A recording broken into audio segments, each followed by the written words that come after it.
we will help them figure out what the system needs to do for them. And then we make a recommendation. And sometimes it's multiple tools. And sometimes it's telling them that they need to stop using as many tools as they have and create a single source of truth.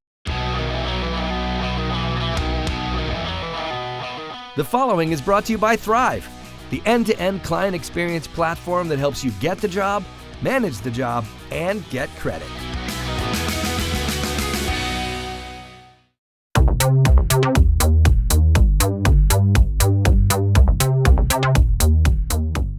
Hey, this is Gordon Henry at Winning on Main Street, and this week we're fortunate to spend some time with Susan Fennema. Welcome to the show, Susan. Hi, Gordon. Thanks so much for having me.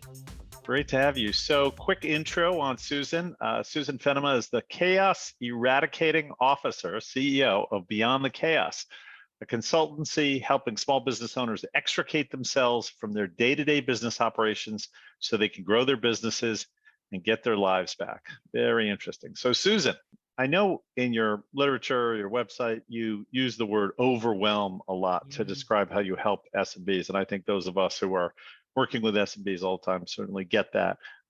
So why do you think they're overwhelmed? What's the problem?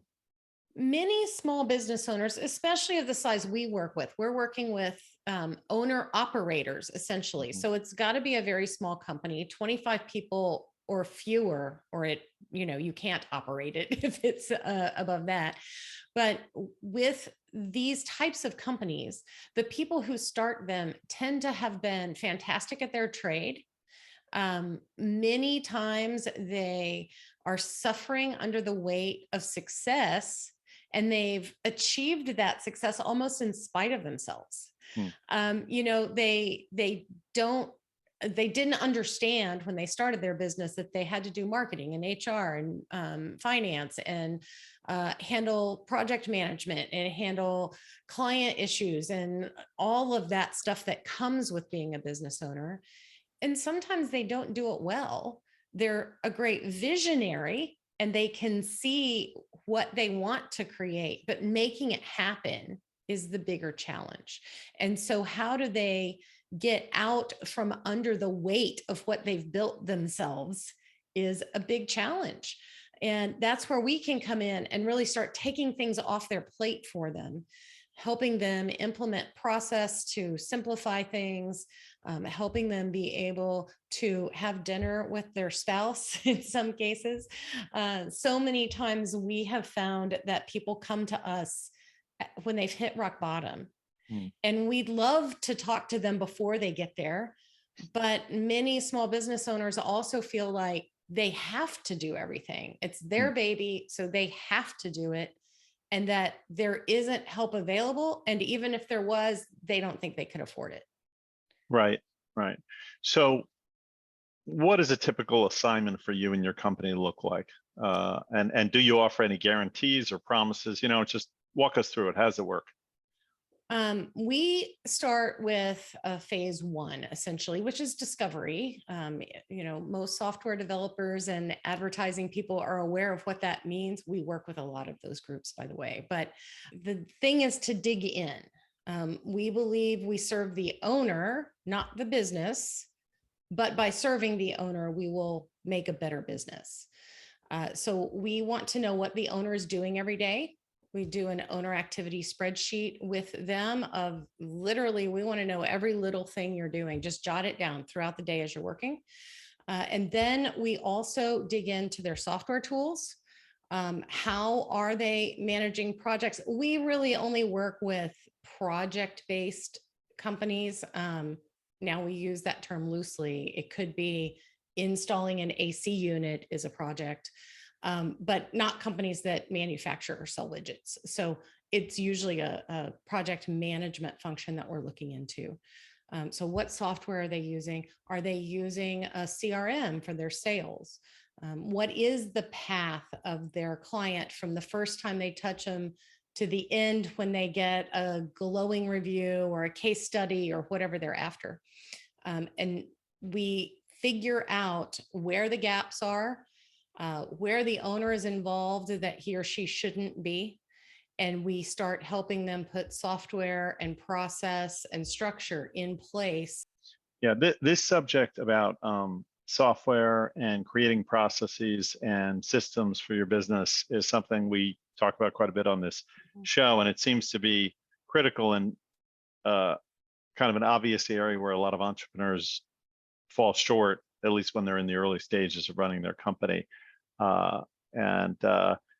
It doesn't need to be a computer system, right? It can be a process that you've sort of documented and you do it the same way over and over, but it helps often if you have a system in place, especially as you said, for something like your customer database and your customer communications and your payments and your invoices and your receipts and things like that.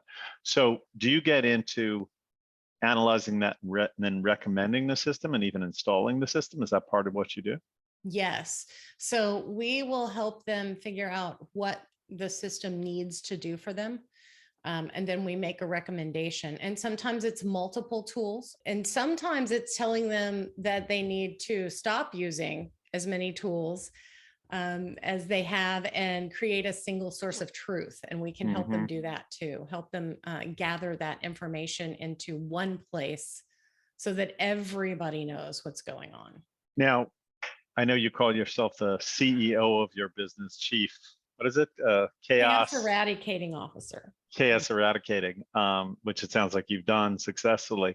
But when you're brought into these situations, you often step into a role they need you in, and that may be like a fractional CFO or a fractional COO, like where you're doing actual work in the business, not just telling them how to do things, but you're actually kind of becoming part of the team. Is that right? Correct. We stay out of the finances, but the operational area, so we dig in all areas of that. So fractional COO all the way to project management. We do have relationships with virtual assistants that we can also direct them to if they need that kind of help. But that's one of the things we're helping them do is figure out who you need and where you need them. The idea of fractional is a big thing that's popular lately. And we are only fractional. So if you want to hire somebody outright, we're not your people. We want to be able to help the smaller people who don't need 100% of that. But with our team, they're working with so many clients that it seems like they're there all the time. So you don't lose that only 5 hours a week in the communications process when you're working with a fractional company like that. You have a phrase I noticed. I guess this came from your website. You say structure can set you free. Yes. What does that mean? What does that mean? So many small business owners also feel like, I don't want the structure. I don't want process that's too bureaucratic. I'm a big believer personally in calendar blocking. I don't want that much structure. I don't want to put that in there. It's going to tie me down. But the problem is that it doesn't. It actually frees you up to be thinking and working on the right things at the right time, to empower your team to do work for you. And if it's bureaucratic, it's not good process. So that's the other part of it, is constantly simplifying helps avoid the bureaucracy. But to me, without a structure, if I'm a business owner that's, say, opening a new project with my team, and I don't have a process for how that happens, and I'm having to reinvent the wheel every time, and then I forget half the things that I was supposed to tell them, and oh yeah, right, I forgot to give you the proposal that actually tells us what the scope is, all of that stuff ends up being interruptive over time. It leads to exceeding the scope or the budget on your project. And it makes your team not feel like like they are empowered to take the reins and lead it, that they feel like they have to rely on you for all the details. So putting that structure in place really starts to create the freedom.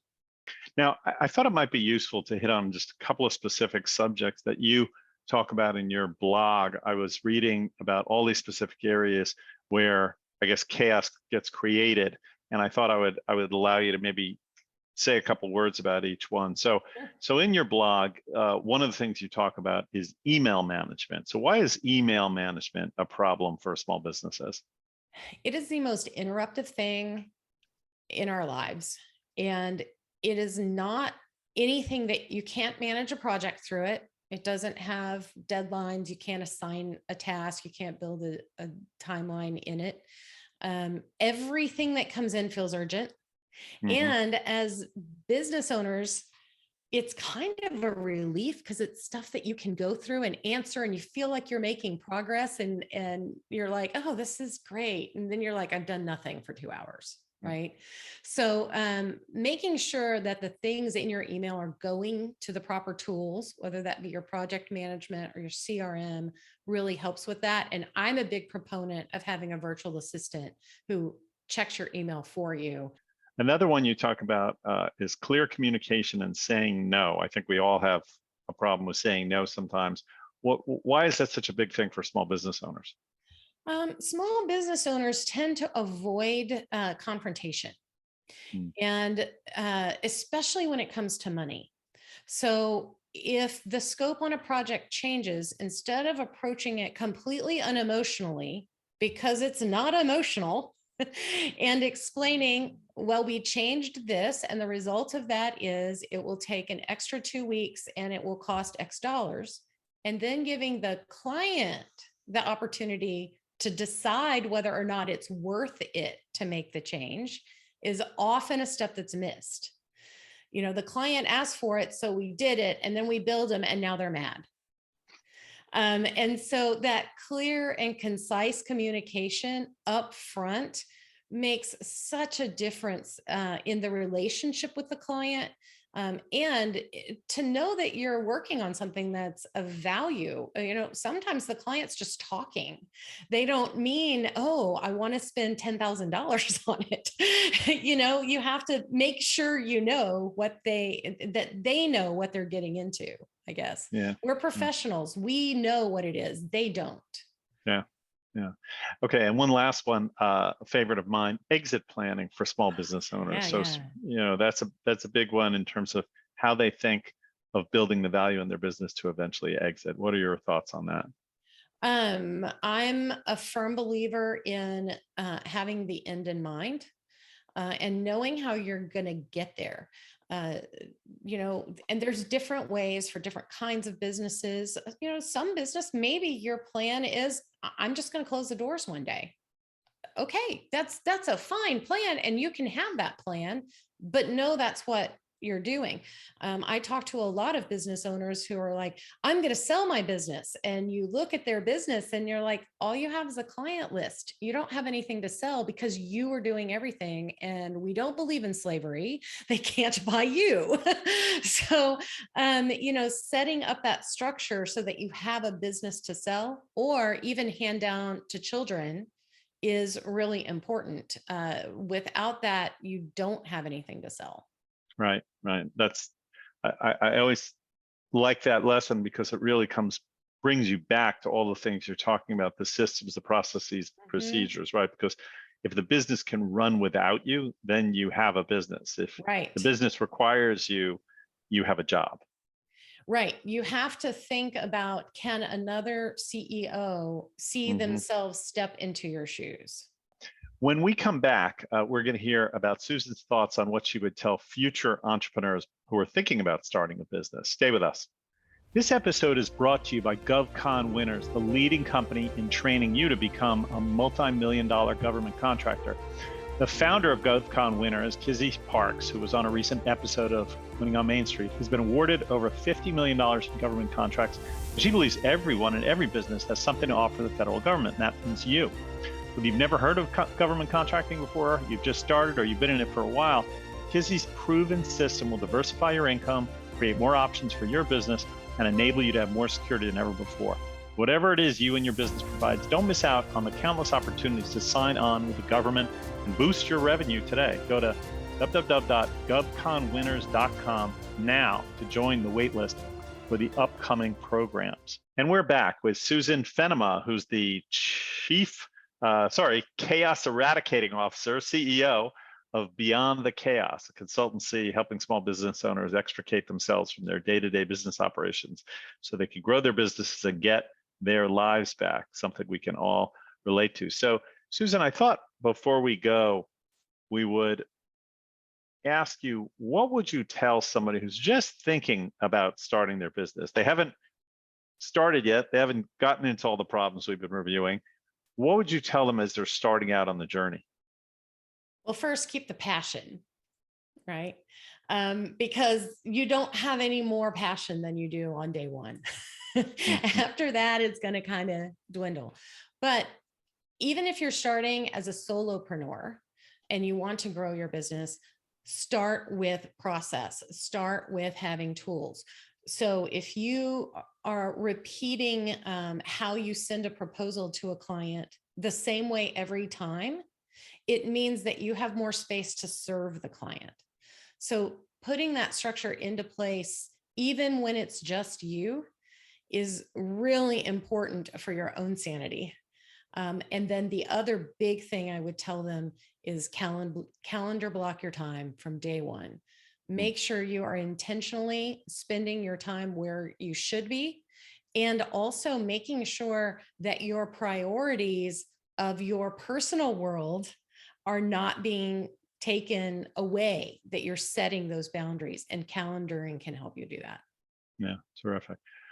We just have a few minutes left, but I'd like to ask you a couple of lightning round questions. So here we go. Who would you say would be your mentor or person who, through your career, you feel you've learned from a lot? Could be more than one. Well, every business owner I worked for, I learned a lot from. Sometimes it was what not to do, but I learned a lot from. But my biggest mentor is my father. He's 81 years old yesterday, still owns his company. He's in the active stage of selling it. But he was able to teach the importance of systems to me, even though, we didn't talk about them that much. He feels they're important. And also the importance of integrity and doing what you say every single time, and what a difference that makes in your reputation and your ability to deal with people. So what is your secret to managing your time? It's calendar blocking. I gave that one away previously. If I do not, I plan my next day, the day before it starts. I plan my next week, the week before it starts. I plan my next month, the month before it starts. I can look in, December of next year, and there are recurring events on my calendar of things that are going to happen. So knowing what to do next instead of figuring out what to do next is really helpful to setting you free, the structure that sets you free. Yeah, terrific. Favorite hobby or pastime? I heard you like to cook and go to Texas A&M football games. Yes. So cooking for sure. I love to do multi-course, gourmet type meals with multiple wine glasses and, setting the table all pretty. That's really fun. And yes, I can sit and watch college football. I could sit all day and not move. So college football is a blast, but Texas A&M's where my heart is. Sounds good. Well, this has been great. I wanted to ask, how should people learn more about getting involved with you and potentially hiring you and Beyond the Chaos? So I'll give them a free giveaway if they'll go to beyondthechaos.biz/ebook. Log in there, and I get it. If you're an overwhelmed small business owner and you're like, I'm not reading an ebook, you can also just email me from there and I'll be happy to help you directly. Fantastic. Okay, and we'll put that in the show notes as well. Well, Susan, this has been great. I think what you're doing is fantastic, and it's going to help so many of our listeners, and hopefully some of them will reach out and get in touch with you. So thanks again for coming on the show, and great to have you here. Thanks so much for having me. This was a blast. And thanks to our producer, Tim Alleman, and coordinators, Diet Barnett and Daniel Huddleston. And if you enjoyed this podcast, please tell a friend or colleague or family to subscribe and leave us a 5-star review. We'd really appreciate it. It helps us in the rankings. Until next time, make it a great week.